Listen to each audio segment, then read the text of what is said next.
تو میں عرض کر رہا تھا کہ آج کل فتنے ہی فتنے ہیں. یہ تحریک ان فتنوں کے مقابلے میں امت مسلمہ کو بیداری کی تحریک ہے، بیدار کرنے کی تحریک. ہم فتنے پہچانیں، کس طرف سے فتنے ہمارے اوپر حملہ آور ہو رہے ہیں، کس طریقے سے وہ ہمیں اپنے شکار بنا رہے ہیں، اور اس سے نجات کا طریقہ کار کیا ہوگا.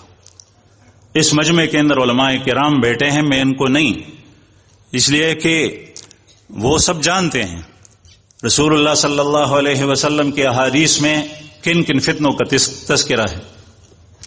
مالی فتنے ہیں اور جاہی فتنے ہیں، اولاد کی طرف سے فتنہ ہے، ہر طرف سے فتنے مختلف شکلوں کے اندر ابھریں گے، اٹھیں گے، جس کی شمار بہت زیادہ ہے.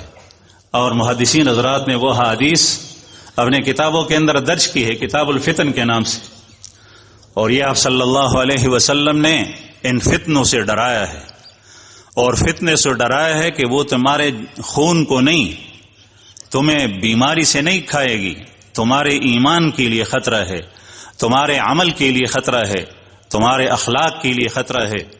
یہ فتنہ تمہاری ایمانی آزمائش، تمہاری عملی آزمائش، تمہاری اخلاقی آزمائش.